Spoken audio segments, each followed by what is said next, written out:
The first time I understood that my sister could smile while setting my life on fire, I was standing under the ugly fluorescent lights of First County Bank, 3 weeks before my wedding, holding a paper statement so tightly my fingers left sweat marks on the corners.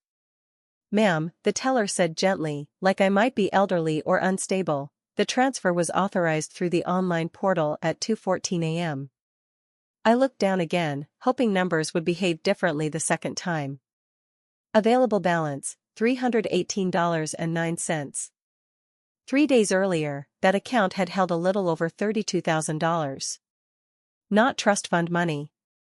Not easy money. 7 years of skipped vacations, extra counseling sessions at school, tutoring on weekends, holiday cash from my grandmother, and every "we'll celebrate later" moment my fiancé Jonah and I had swallowed so we could pay for one beautiful day and still start our marriage without debt. Now it was gone. Transferred to an account with a business name I recognized instantly. Mercer Creative Group. My sister Paige's company. My phone started vibrating in my hand. Not a call. A voicemail notification I hadn't listened to yet. It had come in at 6:07 that morning, while I was in a meeting with a student and 2 worried parents. I pressed play. "Claire, please call me before you freak out," Paige said, breathless, whispering like she was hiding from someone. "I can explain. I just needed a few days. I was going to put it back before you noticed." Before I noticed. As if $32,000 could evaporate quietly. As if my wedding wasn't in 21 days. As if the caterer, the venue, the photographer, the dress alterations, and the violinist for my grandmother's favorite hymn were all going to wait politely while Paige finished whatever disaster she'd thrown my life into. I looked up at the teller and heard myself ask the one question that mattered. How long would it take to get it back? The teller hesitated. And in that tiny pause, I knew my life was about to split cleanly into before and after. If you're enjoying stories about real-life challenges, personal growth, and unforgettable life lessons, consider subscribing to the channel. New stories are released regularly, and you won't want to miss the next one. My name is Claire Bennett, and until that Friday afternoon, I had spent most of my life being the reasonable one. I was 33, a high school counselor in a suburb outside Columbus, the kind of person who color-coded spreadsheets and actually used the emergency kit in her car. I kept granola bars in my desk for kids who said they weren't hungry but ate like they hadn't seen food in 2 days. I remembered birthdays. I mailed thank you notes. I paid bills early because late fees felt like a personal insult. People love dependable women, right up until they start depending on them for things they should have handled themselves. Paige was 2 years younger than me and born with a kind of brightness that made strangers trust her too quickly. She could walk into a room and have 3 new friends before I'd found a wall to lean against. She was beautiful in the effortless way that made people forgive her for being late, forgive her for crying, forgive her for forgetting, forgive her for asking for one more chance.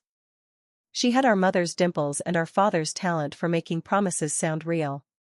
When we were kids, I used to think Paige was brave. By the time we were adults, I understood she was just used to being rescued. Our dad left when I was 14 and she was 12. He didn't die. That would have been simpler. He just got tired of being broke, tired of responsibility, tired of our mother's anger and the quiet weight of family, and one spring he moved to Arizona with a woman who sold patio furniture and posted Bible verses next to beach photos. After that, our mother Elaine became a woman held together by caffeine, disappointment, and denial. She worked hard. I'll give her that. But some people respond to pain by becoming honest, and others respond by building fantasy worlds sturdy enough to live in. My mother's favorite fantasy was that Paige was finding herself, while I was fine. That word followed me through my whole life. Claire's fine. Claire understands. Claire doesn't need much. Claire can handle it. When Jonah proposed to me on a cold October night by the river, with his hands shaking so hard he nearly dropped the ring box, I said yes before he finished asking. He wasn't flashy. He was an electrician with broad shoulders, patient eyes, and a laugh that started in his chest and took its time getting out. He was the first man I'd ever loved who didn't make me feel like I had to earn basic tenderness. We didn't want a luxury wedding. We wanted a meaningful one. A restored stone in outside town. 72 guests. Late September. Warm lights in the trees. My grandmother's lace sewn into the inside hem of my dress. Good food, real music, enough dancing to embarrass at least one aunt. I'd started saving before Jonah and I were even engaged. Not because I worshipped weddings, but because I'd spent enough of my life watching beautiful moments get ruined by chaos. I wanted one day that didn't belong to emergency, guilt, or somebody else's mess. My grandmother June understood that better than anyone. She was my mother's mother, 79, silver-haired, sharp-eyed, and still somehow capable of making grown adults sit up straighter with one look over the top of her glasses. She'd worked 40 years as a bookkeeper, wore lipstick to the grocery store, and believed money itself wasn't moral or immoral, but how people handled it told you exactly who they were. Every birthday since I turned 16, Grandma June had slipped me a card with cash and the same sentence written inside in her neat blue ink. For someday. Not someday-ish. When I got engaged, she smiled, squeezed my hand, and said, "Good. Now all those little deposits finally have a target." I didn't know then how much she meant by that.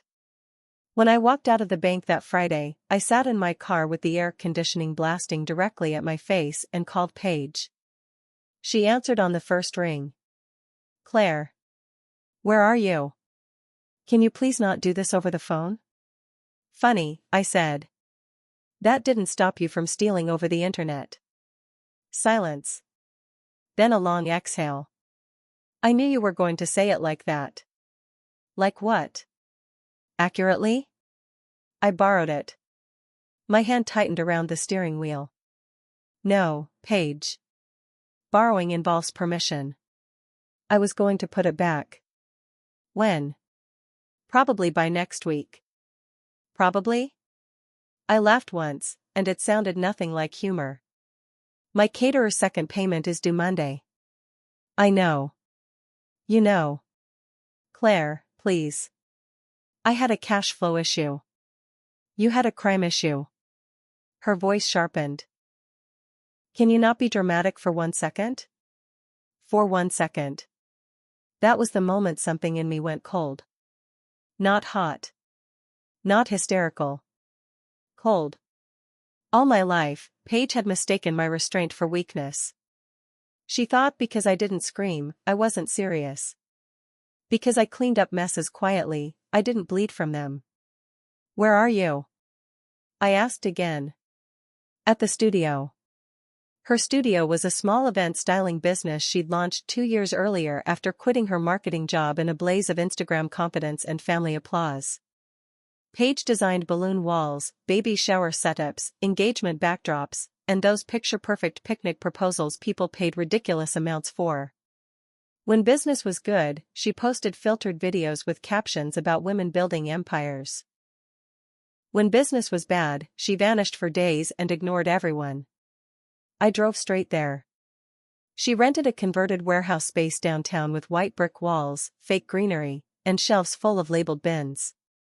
When I pushed through the glass door, she was standing behind a table with her arms folded, like she'd had time to rehearse indignation. She looked beautiful, of course. She always did when she was ruining things. "You could have called before barging in," she said. "You could have called before draining my wedding fund." Her face flinched at the word draining, as if language were the problem. "Lower your voice," she hissed. "No." She came around the table, palms out. "I had a vendor issue. And payroll. And then Devin." I blinked. "Devin?" She cursed under her breath. Devin was her on-again, off-again boyfriend, a man with expensive sneakers, a motivational quote for every bad decision, and the soul of a sponsored ad. I had disliked him within 12 minutes of meeting him. What does Devin have to do with my money? Nothing. I just meant everything hit at once. How much went to him? Her eyes flicked away. That was answer enough. "Oh my God," I said. You didn't just take my money to cover your business. You used it for him too? He was about to get evicted. I stared at her. And I'm supposed to feel sorry for that? No. You're supposed to understand that people panic. I stepped closer. Do you understand what you did? Yes. No, you don't. Because if you did, you wouldn't be standing here acting inconvenienced by my reaction. Her voice rose. Because I knew you'd make this into some moral trial instead of a temporary problem. A temporary problem? Paige, you stole $32,000 from your sister. She crossed her arms again, but I saw her chin trembling. You've always had this way of talking to me like I'm some screw-up who can't breathe without messing it up. If that hurts, I said quietly, maybe stop proving it true. That landed. I saw it. For 1 second, the mask slipped and my sister looked exactly like the scared 12-year-old who used to crawl into my bed during thunderstorms. Then the adult version came back. You'll get married, she said. Maybe you postpone a few weeks, maybe you cut back. People do it all the time. And there it was. The sentence that would echo in me for months. Maybe you postpone. Maybe you cut back. Maybe your dream moves because mine is on fire. I left before I said something unforgivable. By the time I got home, Jonah was already there. He'd taken off work early because I'd texted him, we have a problem, come over. He was standing in our kitchen, one hand on the counter, the other holding 2 mugs of coffee. He knew me well enough not to ask anything until I set my purse down. What happened, he said. I handed him the bank statement. He read it once, then again. His face changed slowly, like weather moving in over a field. Paige? I nodded. He looked up at me. Tell me you already called the police. I leaned back against the fridge. I went to her first. Claire. I know. No, I don't think you do. I need you to hear how insane this is. I hear it. Then why are we even discussing this? Because it was my sister. Because calling the police on family felt like detonating a building you were still standing inside. Because I could already hear my mother crying, and my aunts whispering, and every future holiday collapsing into camps and silence. Because women like me are raised to carry emotional explosives away from everybody else, even when they're already burning our own hands. Jonah set the mugs down without touching his coffee. What did the bank say? They're opening a fraud investigation, but because it came from a recognized device and the security questions were answered correctly, they can't guarantee anything fast. How did she get access? I closed my eyes. I used my old laptop when I helped Mom with Grandma's medical paperwork last spring. I must have logged in and saved it without thinking. Jonah swore softly. I changed all the passwords, I said. Too late. He took a long breath and came toward me. Okay. Then listen to me. Wedding aside, this cannot be handled like one of Paige's little oops situations. You need to protect yourself. His hands landed gently on my shoulders. They were warm. Steady. Real. Do you want to postpone? He asked. It should have been a practical question. Kind, even. Instead, tears hit me so fast I had to turn my face away. It's not about flowers, I said. It's not about centerpieces or some picture-perfect nonsense. It's that every single time Paige falls apart, everyone acts like the only solution is for me to give something up. Jonah's expression softened. I know. No, I whispered. I don't think anyone knows. Not really. He pulled me into him then, and I cried against his shirt like I hadn't cried in years. Not because of the money. Not even because of the wedding. Because something old had broken open. Because being the strong one is only noble until you realize nobody notices you're drowning. An hour later, my mother called.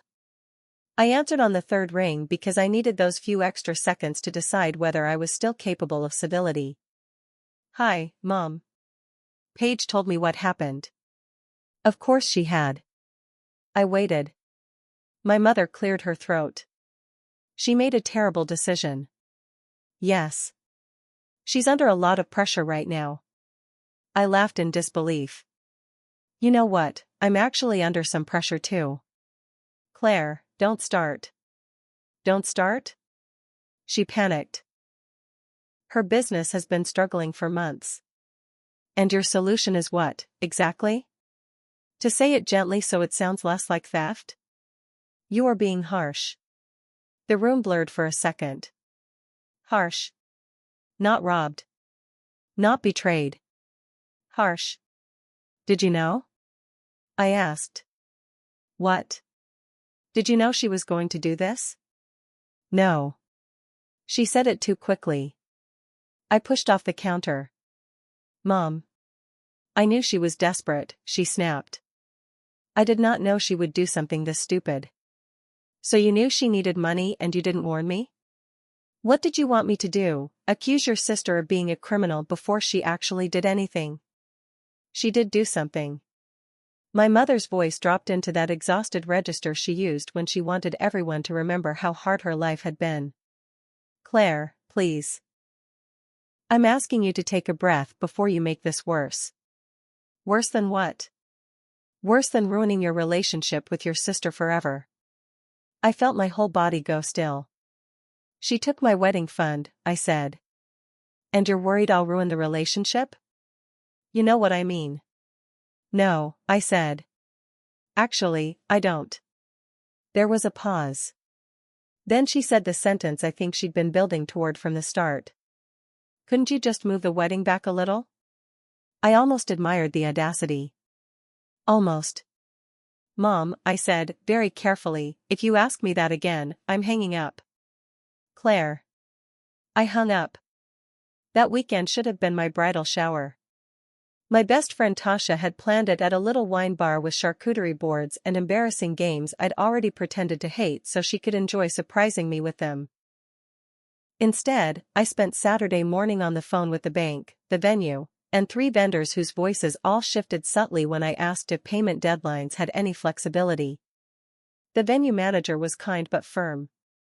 We can give you until Wednesday, she said. After that, we release the date. Wednesday. 5 days to recover $32,000 that no longer belonged to me. Tasha came over with bagels, iced coffee, and the kind of righteous fury only a best friend can deliver without making it about herself. I'll say it, she announced, kicking off her shoes. Your sister is a menace. I barked out a laugh despite myself. Thank you for your nuance.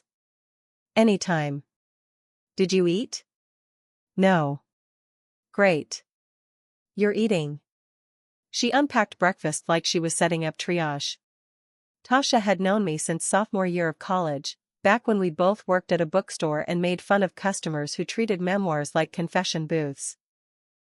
She was one of the few people in my life who'd never treated my competence like free labor. After I filled her in on everything, she leaned back in her chair and narrowed her eyes. Your mom knew more than she admitted. I know. And you still haven't filed a police report? I started the dispute. That is not the same thing. I rubbed my temples. I can barely think. Then let me think for you. She set her coffee down. If some random person hacked your account and stole your wedding money, what would you do? Call the police. Exactly. The only reason this feels complicated is because she shares DNA with you, and your family has trained you to confuse guilt with loyalty. I looked at her. You should write that on a mug, I said. I would, but then your mother would probably smash it. The bridal shower happened anyway that afternoon, because Tasha refused to let Paige's choices erase every good thing. 8 women showed up with candles, recipe cards, and enough love to make my throat ache. We laughed. I smiled. I opened gifts. And for 2 whole hours I pretended my life still belonged to me. Then I got home and found Paige sitting on my porch.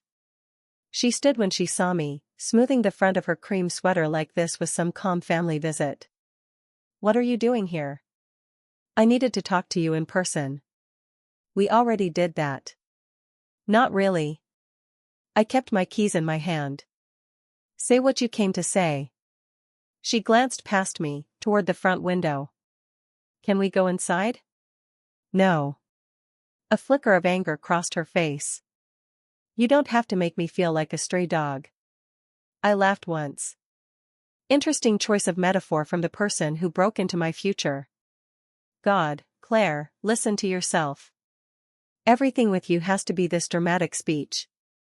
Maybe because I'm tired of speaking in small enough words for you to ignore the damage. Her eyes filled with tears. Real ones, I think. That was the problem with Paige. Her emotions were sincere in the moment. They just never lasted long enough to turn into accountability. I messed up, she said. Okay? I know that. But I am not a monster. Then why does this feel monstrous? She wiped at her cheeks. Because you never see me when I'm drowning. You only see the splash. That almost got me. Almost. Then she said, I was trying to save my company. And Devon? Her mouth tightened. How much? I asked. She looked away. 6,000. I stared at her. You gave $6,000 of my wedding fund to your boyfriend? He said he'd pay me back. Of course he did. He was in a terrible spot. So am I. It's not the same. I took a step toward her. You're right. It's not. Because when you're in trouble, somebody always runs in with a bucket. When I'm in trouble, people ask me to be understanding. For the first time, she had nothing. Then she whispered, Mom said you might postpone. I actually felt something inside me go numb. Get off my porch, I said. Claire. Now. She hesitated, maybe waiting for softness. For the older sister who would eventually sit down, make tea, and talk her through her own betrayal. She was a few years too late for that woman. When Sunday dinner rolled around, I almost didn't go. But my grandmother called that morning and said, be here at 5. I'm making pot roast, and I refused to let family scandal ruin perfectly good carrots. So I went. My mother's house smelled like rosemary and onions, like every holiday and hard conversation I'd ever survived. My Aunt Linda was there, which meant the situation had already entered the extended family phase of disaster. Paige arrived 20 minutes late in sunglasses despite the cloudy weather. No Devon. Jonah squeezed my hand under the table when we all sat down. For the first 10 minutes, everyone performed normalcy so hard it became grotesque. Grandma June asked about my cousin's nursing exam. Aunt Linda complimented the biscuits. My mother overpoured wine. Then Grandma set down her fork and said, all right. We've had our little fake dinner. Let's talk. No one moved. Paige took off her sunglasses. My mother inhaled sharply. Mom. No, Elaine. Enough. Grandma folded her napkin and placed it beside her plate. Claire, tell me exactly what happened. Not the softened version. I told her. I described the bank statement, the transfer, Paige's voicemail, the visit to the studio, the money that went to Devon, the payment deadlines. I spoke calmly, because rage in a controlled voice is harder to dismiss. When I finished, Paige said, I already said I was sorry. Grandma turned to her. Sorry is polite. Restitution is useful. Grandma. Did you take the money? Yes, but. Did Claire give you permission? No. Then don't dress theft up in desperation and call it silk. Aunt Linda looked into her glass. My mother stared at the tablecloth like it had personally betrayed her. Paige pushed back from the table. Why is everyone acting like I woke up and decided to ruin Claire's life for fun? My business is failing. I was trying to fix it before everything collapsed. And whose fault is that? I asked. She whipped toward me. You think I don't know I messed up? I think you know it in the way people know rain is wet. Intellectually. Not spiritually. Jonah made a low sound beside me, almost a laugh despite the tension. My mother slammed her hand lightly on the table. Stop. All of you. This is getting us nowhere. I looked at her. Where exactly were you hoping we'd go? She swallowed. Paige is behind on her lease. And on payroll. And yes, I knew things were bad. I didn't know she'd take your money. Did you loan her money? No answer. Mom. Tears sprang to her eyes. I co-signed a business line of credit last year. I leaned back like the words had weight. Aunt Linda whispered, Elaine. My mother rushed on. She said it was temporary. She said one big event season would fix everything. And did it? No. How much are you exposed for? She looked shattered already, but I needed the truth. 20,000, she whispered. The table went silent. Now I understood. This wasn't just maternal favoritism. This was mutual hostage-taking. Paige wasn't only drowning.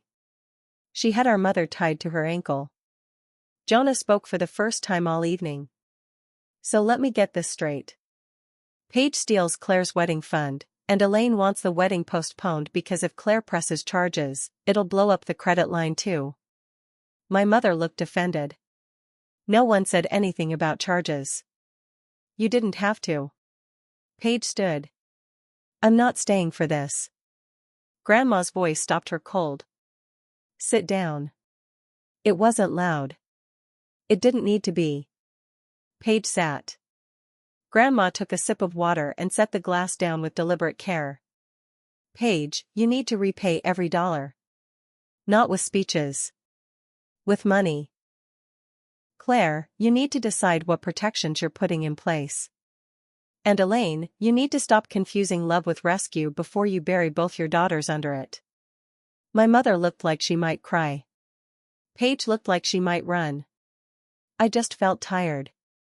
Then Grandma turned to me, her expression softening by a fraction. Don't cancel anything yet, she said. I frowned. What? Tuesday morning.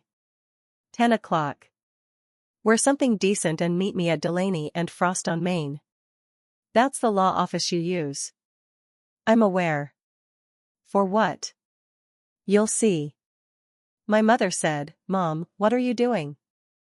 Grandma dabbed the corner of her mouth with her napkin. Protecting what's left of this family, if there's still time.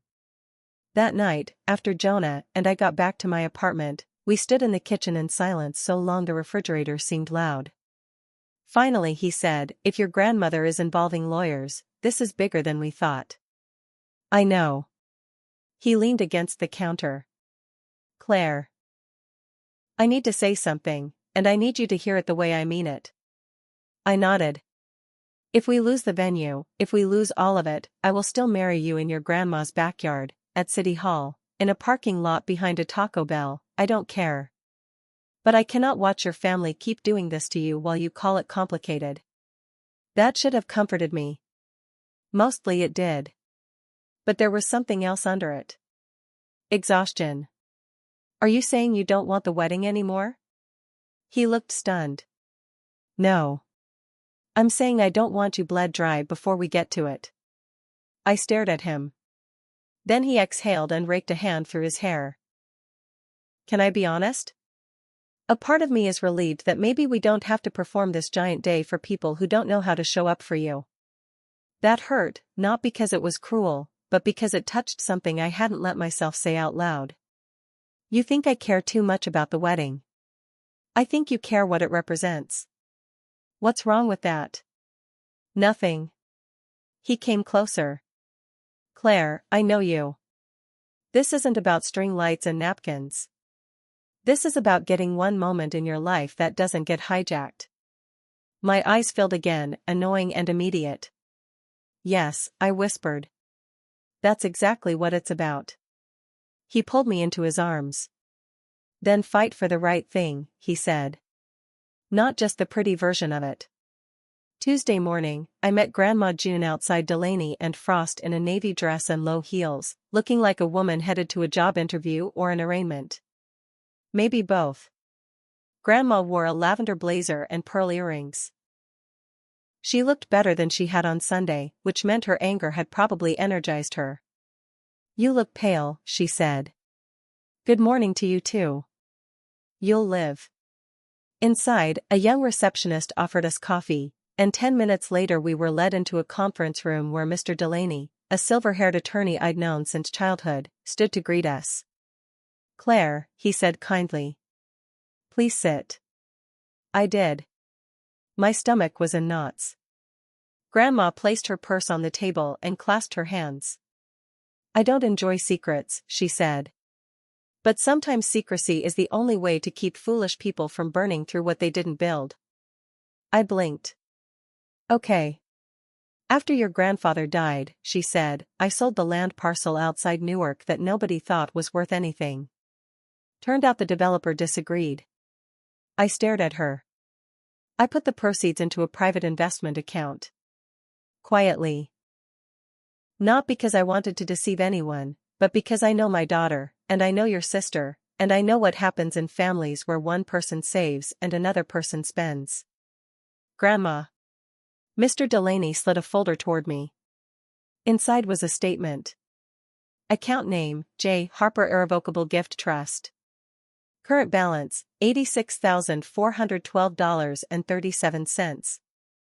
I looked up at her so fast my neck hurt. "What is this?"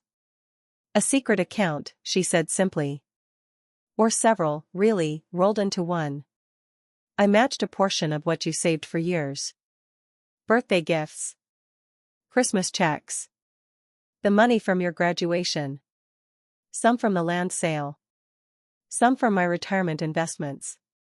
It was always meant for you." I could barely speak. "For me?" "For your future," she corrected. "There's a difference." My eyes burned. "Why didn't you tell me?" "Because then it wouldn't have stayed yours." I sat back, stunned. "I don't understand." "Yes, you do." Her tone was gentle now. "If your mother had known, it would have become family money in her mind. If Paige had known, it would have become emergency money in hers. I needed one account in this family that wasn't available to the loudest crisis." I covered my mouth with my hand. She let that land before continuing. "The trust releases fully to you upon marriage, or immediately if I choose to distribute it sooner." I am choosing sooner. Mr. Delaney pushed another page toward me. "With your grandmother's authorization, the funds can be transferred into a new protected account today. No one else will have access." I stared at the numbers again. My wedding fund hadn't been restored. My sister's theft was still real.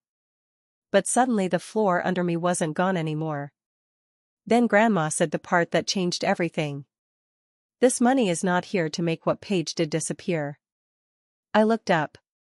"It is not here so you can continue pretending this family dynamic is normal. I can pay for a wedding. I cannot buy you a backbone. That part is on you." I gave a broken laugh through sudden tears. "Wow. You needed to hear it." I really did. She reached across the table and laid her hand over mine. Her skin was cool, papery, steady. "Claire, listen to me carefully. You have enough now for the wedding, yes. But more importantly, you have enough to make choices from strength instead of panic. Don't spend that gift just replacing the stage set. Decide what kind of life you're building." I cried then, fully and without dignity, in a lawyer's office on a Tuesday morning while Mr. Delaney pretended to study a legal pad. When I finally got myself together, I asked the question still lodged like a stone in my throat. "What about Paige?" Grandma's jaw tightened. "That depends on whether Paige confesses, repays, and accepts consequences. If she doesn't, Claire, I will support you if you file charges." I nodded slowly. "And Elaine?" I asked. Grandma sighed. "My daughter has spent 20 years setting herself on fire to keep the wrong child warm. I'm too old to watch it happen quietly anymore. By that afternoon, the funds were in a new account under tighter security than Fort Knox, and I could have called every vendor and breathed easy. Instead, I sat in my car outside the bank for 10 straight minutes and realized something uncomfortable. I no longer knew if I wanted the exact wedding I'd been saving for. Not because I didn't want Jonah. Not because I didn't want joy. But because the entire machine of it suddenly felt tangled up with people who had never protected my peace. When I told Jonah about the trust that evening, he just stared at me. "Your grandmother is terrifying," he said finally. I laughed for the first time in days. "That's one word for it. And she secretly saved $86,000 for you? Apparently my whole life has been funded by a stealth operation."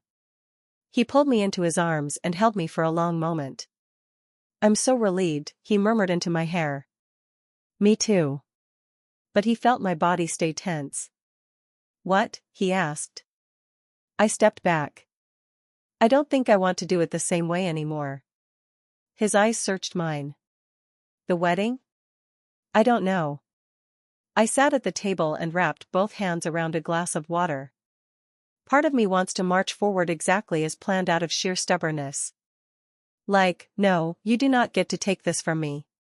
But another part of me feels weird. Like if I stand in that venue with my mother smiling in the front row and Paige pretending she didn't just try to bulldoze my life, I'll spend the whole day gritting my teeth through it. Jonah sat across from me. "Then don't." "Don't what?" "Don't invite that energy into something sacred just because the deposits are recoverable." I looked at him. He shrugged. "I know I'm the simple guy in this relationship, but this feels simple." "It never feels simple when it's your own family." "Maybe not. But you know what you want more than you think you do." He was right, and I hated that. Over the next few days, the story spread through the family in that half-whispered way scandals do. Cousins called just checking in. My Aunt Linda sent a casserole and a text that read, "I love you, but please don't tell anybody I sided with you." Which was so perfectly our family that I almost admired it. Then came the next twist. The bank investigator called Thursday afternoon. "Ms. Bennett, we've traced the outgoing transfer and subsequent disbursements." I grabbed a pen. Approximately $19,000 remains in Paige Mercer's business account. $6,000 was sent to an individual named Devin Rains.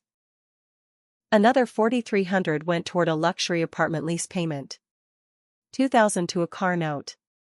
Several smaller charges include salon services, dining, and retail. I closed my eyes. Salon services. Dining. Retail.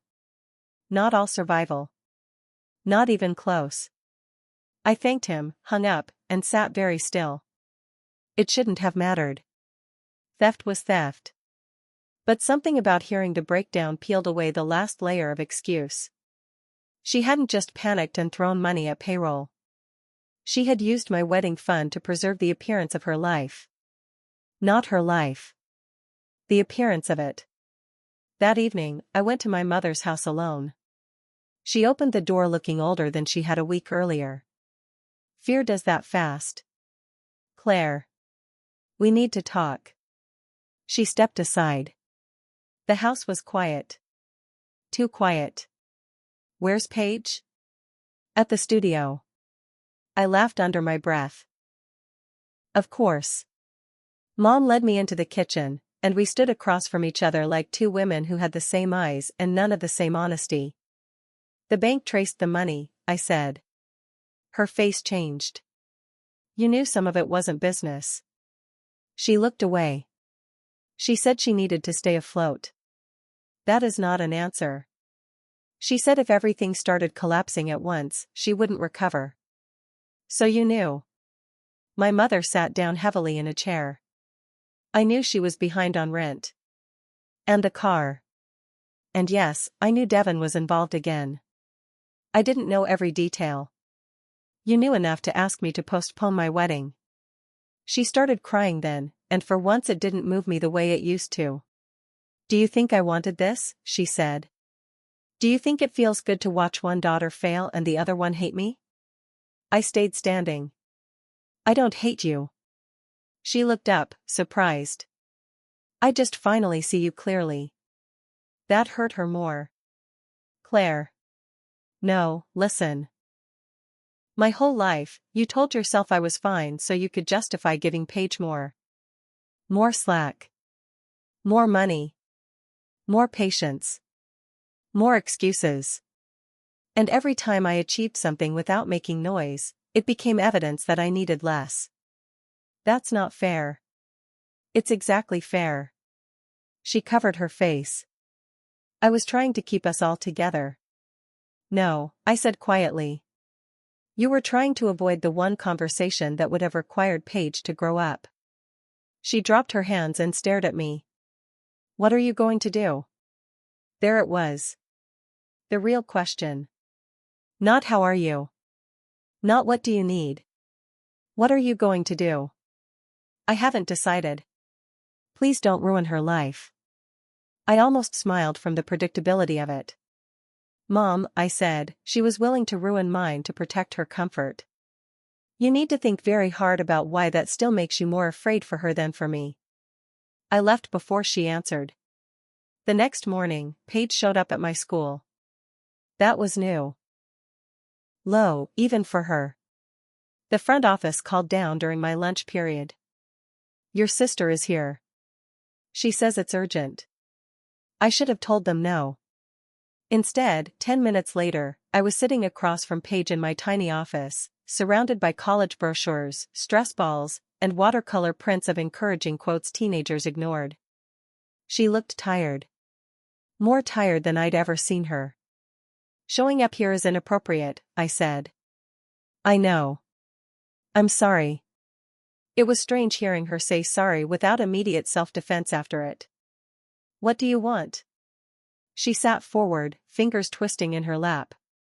Mom told me you know where the money went. I do. She nodded once, as if she'd expected that. Devon's gone. I said nothing. He took the 6,000 and disappeared. Blocked me on everything. Again, nothing. I know what you're thinking. Do you? She gave a brittle laugh. That I deserve it. No. I think you keep choosing people and appearances over truth, and eventually truth sends you a bill. That almost made her smile. Almost. Her eyes filled. I didn't mean for it to get this bad. But it did. She looked around my office, maybe at the little bowl of wrapped mints on the shelf, the schedule on the wall, the life that looked stable because I'd made it that way. You always make things look so easy, she said. I let out a slow breath. Nothing about my life has been easy, Paige. I just pay the price up front instead of pretending it's free. She stared at the floor. Then, in a smaller voice, she said, do you know what it feels like to always be the one everybody expects to mess up? I leaned back. Yes. She looked up sharply. I was the one expected to absorb it, I said. Different role. Same family. That landed between us with uncomfortable truth. For a second, I saw not villain and victim, but two daughters shaped badly by the same house. Then she said, if you press charges, I'm done. The softness vanished. Are you threatening me? No. I'm telling you the truth. So am I said. If I do nothing, I'm done. She blinked. I stood and opened my office door. You need to leave. Claire. You need to leave before I ask security to help you. She stared at me for a long moment, maybe waiting to see if I'd fold. I didn't. At the rehearsal dinner that was no longer going to happen in its original form, everything broke open. That wasn't the plan. The plan, if there was one, had been this: Jonah and I decided to cancel the venue, recover what deposits we could, and move the wedding to Grandma June's backyard. Not because we had to, but because once we imagined it, we both felt relief instead of loss. Her yard backed up to a small line of maple trees, and beyond that was an open field that caught evening light like a blessing. We could have 30 people instead of 72. Real people. Safe people. People who knew how to celebrate without making everything about themselves. Grandma clapped once when I told her. Good, she said. A marriage should start where peace lives. We kept the date. 3 weeks became 10 days of frantic but strangely joyful replanning. Tasha took over flowers with the authority of a military commander. Jonah's brothers borrowed chairs. Aunt Linda, desperate to atone while still avoiding conflict, volunteered desserts. Paige was not invited. Neither was Devon, obviously, though nobody had seen him since his $6,000 vanishing act. My mother was invited, but with conditions. She was to come alone, support quietly, and not speak to me about forgiveness, postponement, or keeping the family together. For once in her life, she was not in charge of the emotional weather. Then Grandma June called and asked everyone to come to her house the Friday before the wedding. All immediate family, she said. 6 o'clock. No excuses. When I arrived, the dining room table was set with coffee cups, not dinner plates. Bad sign. Paige was already there, pale and defensive. My mother sat beside her, wringing a napkin. Mr. Delaney, the lawyer, sat at the far end of the table with a slim briefcase. Jonah gave me a look that said, well, this should be healthy. Grandma waited until everyone sat. I am too old, she began, to waste my last decent years watching this family rot from the inside because nobody wants to say the ugly truth out loud. Paige shifted in her chair. My mother murmured, Mom. No, Grandma's voice cracked like a ruler on a desk. You've had your turn to mishandle this. She looked at Paige. You stole from your sister. Paige opened her mouth. Not borrowed. Stole. Paige closed it. You used some of that money for your business, some for your foolish boyfriend, and some to keep up appearances you could no longer afford. You expected your mother to cushion the impact, your sister to swallow it, and time to do the rest. Paige's face flushed deep red. I said I was sorry. Grandma nodded. And now you're going to prove it. Mr. Delaney opened the briefcase and removed a set of documents. My mother stared. What is this? Grandma answered without looking at her. A civil confession of debt. Paige signs acknowledgement of the theft, agrees to a repayment schedule, surrenders a percentage of future business income, and consents to the sale of any non-essential assets needed to begin restitution. Paige looked like she'd been slapped. You can't be serious. I am perfectly serious. I'm not signing that. Grandma's expression didn't change. Then Claire files a police report on Monday, and I provide every document necessary to support her. My mother gasped. Mom. Grandma turned to her, and what came next changed more than one life at that table. And you, she said, are removed as my financial power of attorney effective immediately. The room went dead still. Mr. Delaney slid another paper forward. My mother looked stricken. You did what? I replaced you with Claire. Elaine's face strained. You think I'd steal from you? Grandma's eyes held hers. No. I think you'd give away what wasn't yours to suit the loudest emergency in the room, then call it love. My mother burst into tears. I should tell you I felt triumphant. I didn't. I felt like I was watching generations of bad decisions finally lose their hiding place. Paige stood up so suddenly her chair scraped back. This is insane. You're all acting like I'm some criminal. Jonah spoke before I could. You are a criminal, Paige. The only question is whether your family lets you deal with it privately or publicly. She whipped toward him. Stay out of this. He stood too, calm as stone. I would love to. But you stole from my fiancé and almost blew up our wedding, so unfortunately, you made me part of it. Paige looked at me then, really looked. You'd do it, she whispered. You'd actually let Grandma and a lawyer humiliate me like this? I felt every year of our life together standing behind that question. Every shared bedroom whisper, every borrowed sweater, every time I tied her hair back when she threw up from heartbreak or tequila or both. Every Christmas morning. Every ugly family photo. Every little girl promise that sisters meant forever. Then I thought about the bank statement in my hand. The porch. The phone calls. My mother asking me to postpone my own joy so Paige could keep lying a little longer. And I said, no, Paige.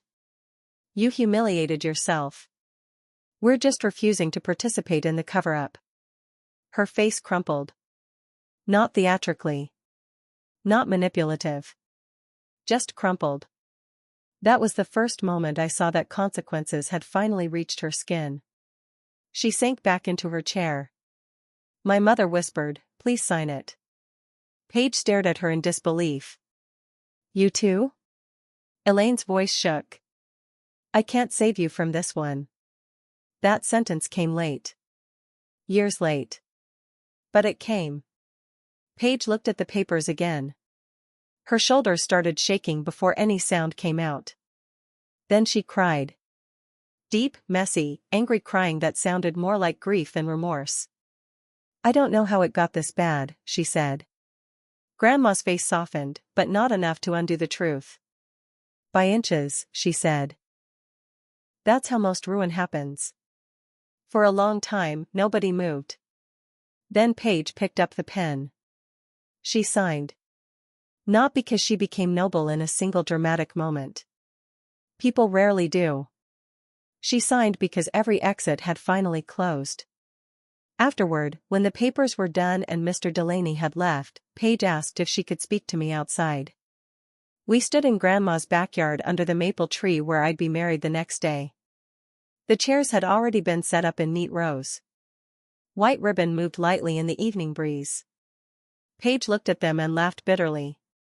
Of course you still get a beautiful wedding. Something about that sentence revealed the last rot still clinging to her. The idea that this had ever been about who got something.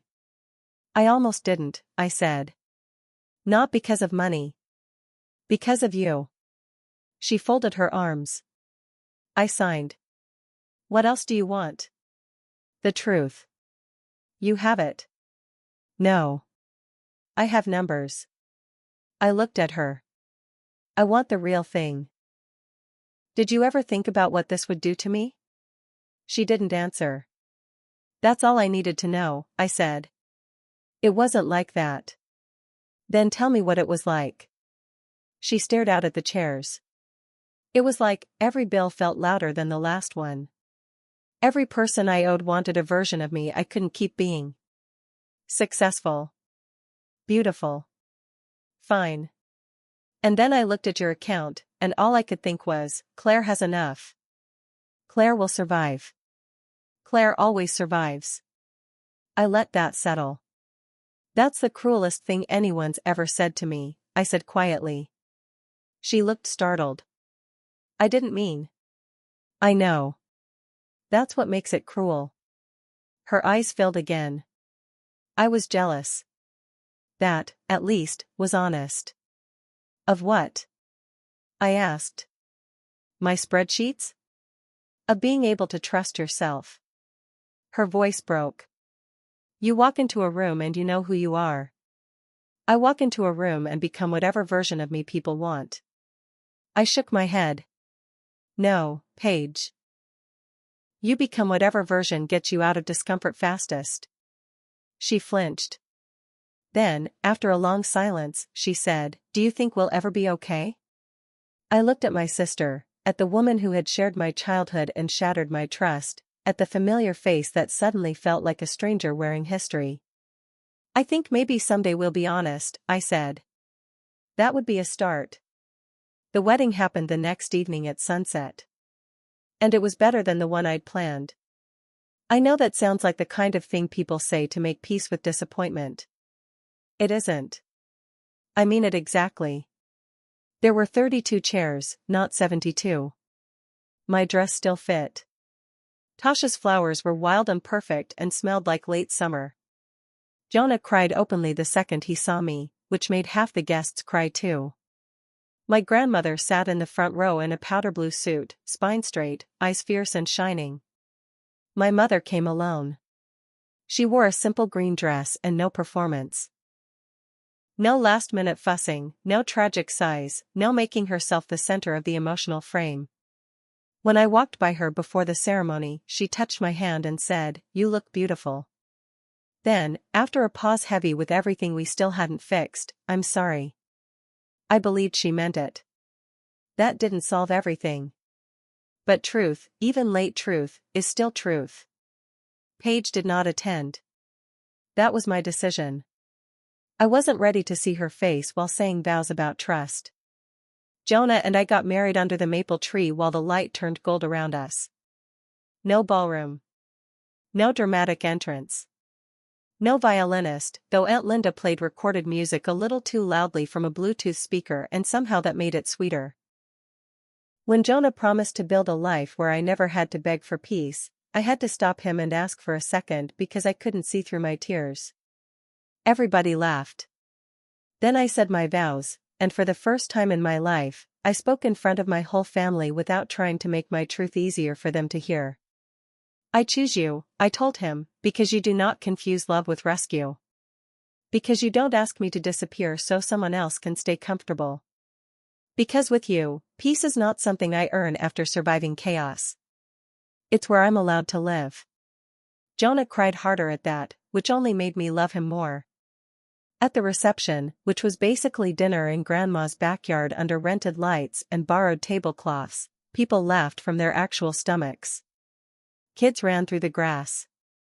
My cousin missed a note during her toast and nobody cared. Grandma ate 2 slices of cake and informed everyone that if she died the next week, she'd be annoyed by the timing but otherwise satisfied. Later that night, after most of the guests had left and the cicadas had taken over the soundtrack, my mother found me alone by the fence line. "You were right," she said. I looked at her. "About all of it." I waited. She folded her arms against the chill. I kept telling myself I was helping Paige because she was fragile.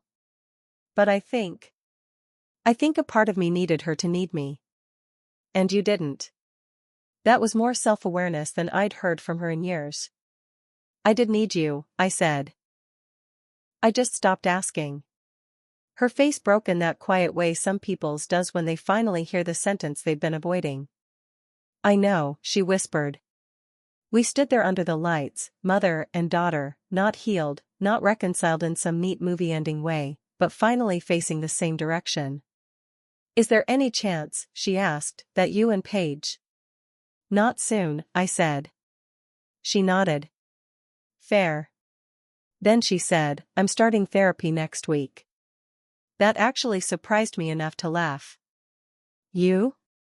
"Yes, me." She gave a tired little smile. Apparently crying in the pantry and calling it processing is no longer working.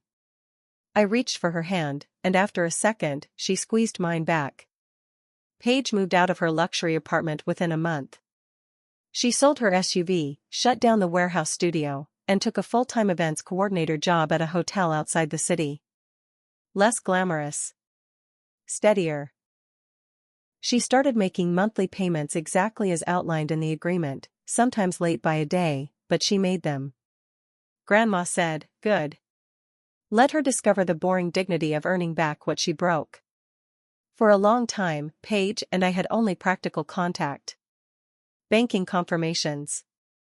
Legal paperwork. A terse Merry Christmas the first winter. Then nothing for a while. About 8 months after the wedding, I got a text from an unfamiliar number while I was grocery shopping with Jonah. It said, "I changed my number. It's Paige. I'm outside your building with a box. Not asking to come in. Just wanted to drop something off." I stared at it for a while before responding, "Come up." When I opened the apartment door, she was holding a weathered wooden box I hadn't seen in years. "My old things?" I asked. She nodded.